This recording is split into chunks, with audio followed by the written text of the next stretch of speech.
Pronto!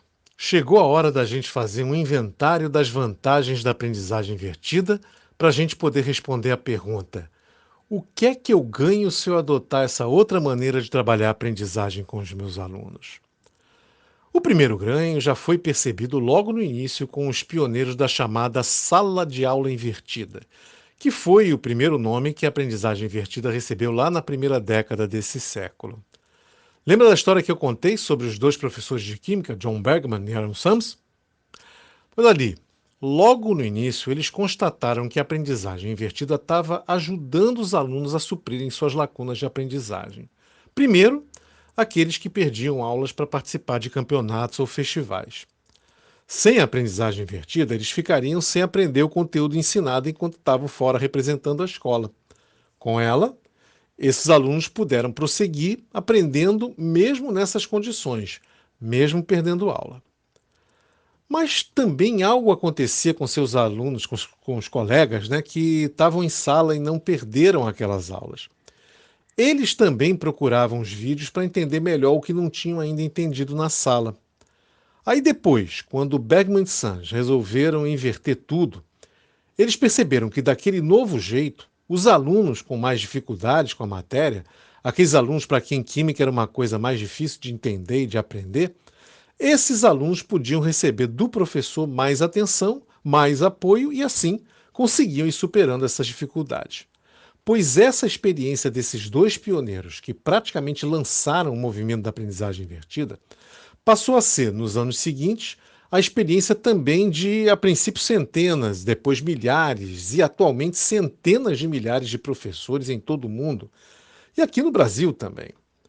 O que todos esses professores relatam é o quanto a aprendizagem invertida favorece resultados melhores com os alunos, que, do jeito antigo de trabalhar, seriam os maiores candidatos à recuperação ou à reprovação.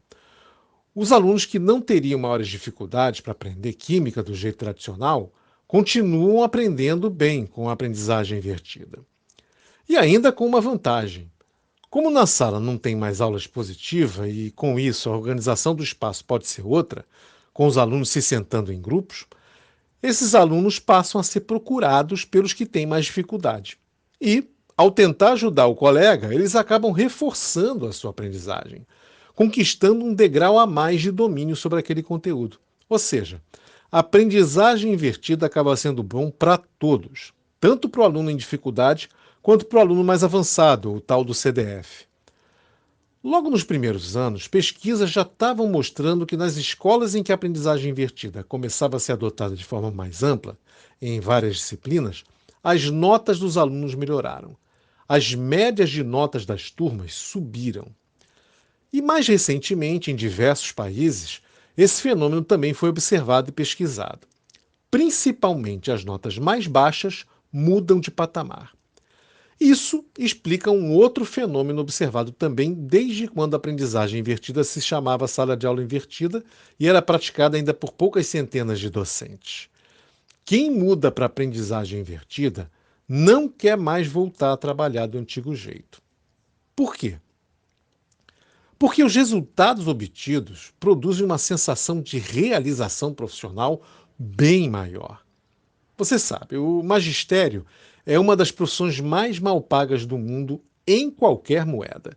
Com raríssimas exceções, no mundo todo, professores costumam ganhar abaixo da média salarial dos profissionais de mesmo nível de formação. Mas o que faz a profissão de professor ser mais cansativa e desestimulante é a soma desse fator, o da baixa remuneração, com a sensação de que está enxugando o gelo, está dando murro em ponta de faca, está rolando uma pedra morro acima para depois ver essa pedra rolar morro abaixo e ter que descer para empurrar de novo. Trabalhar um ano inteiro para no fim do ano ver tanto aluno sem aprender, indo ou para recuperação ou para reprovação, é uma experiência frustrante. E quando se experimenta a mesma coisa ano após ano, isso vai tirando o ânimo, vai acabando com a paixão por ensinar. Aí, esse professor, que todos os anos passava pela mesma situação, com os mesmos resultados, a mesma frustração, esse professor descobre que, invertendo a aprendizagem, ele consegue ajudar mais e apoiar melhor os alunos que mais precisam da atenção dele. Depois de colher os resultados disso, esse professor nunca mais quer voltar a fazer o que fazia antes. As pesquisas começaram a mostrar isso também. Quase 100% de professores dizendo que no ano seguinte continuaria a trabalhar com base na aprendizagem invertida. Raríssimos professores desistindo e voltando para o jeito antigo de trabalhar. Tem outro fator também colaborando para isso, para esse baixíssimo grau de desistência entre professores que adotam a aprendizagem invertida. Desde o início, esses professores relatam que passaram a viver menos estresse em sala. Por quê? Porque a aula saiu da sala. E com isso saíram da sala os problemas típicos das aulas expositivas. Vamos combinar, é muito difícil fazer crianças e adolescentes ficarem atentos e em silêncio assistindo uma aula expositiva numa sala por meia hora, 40 minutos direto. Isso exige do professor a aplicação de medidas e recursos que, na maioria das vezes, são muito desgastantes. O professor precisa virar um misto de professor e ator, ou professor e animador de auditório, ou ainda professor e policial, porque a indisciplina é uma consequência quase inevitável do cansaço e da dificuldade de concentração por longo tempo que esse tipo de coisa provoca.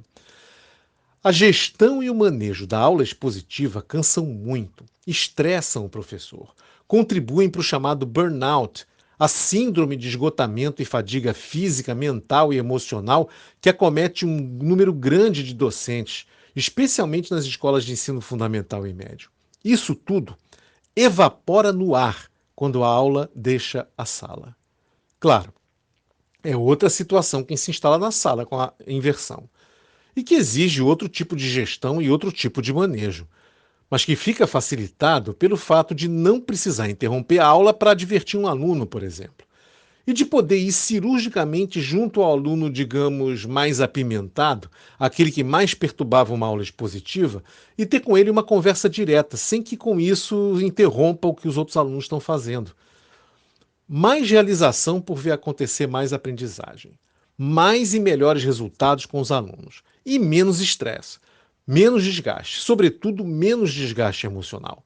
Fica claro agora por que professor que adota a aprendizagem invertida não quer nunca mais voltar a dar aula expositiva na sala, nunca mais voltar a trabalhar como trabalhava antes. Pois é isso que você vai poder vivenciar quando em algum momento de 2022 alunos e professores puderem voltar a se encontrar presencialmente em salas nas escolas, sem as fortes restrições que vigoram hoje. E vai ser assim que você vai poder reduzir as lacunas de aprendizagem que foram ampliadas com a pandemia. O grande desafio do próximo ano. Mas, se você escolher o caminho da inovação educacional e escolher aplicar essa inovação, que é a aprendizagem invertida, você vai estar em condições muito melhores para encarar e vencer esse desafio.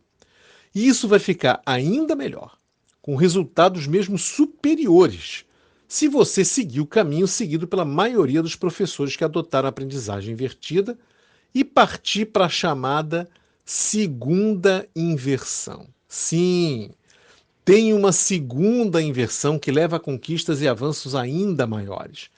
No próximo episódio, que vai ser o último episódio, o episódio final dessa temporada, eu vou fazer essa história de segunda inversão ficar mais clara para você, tá?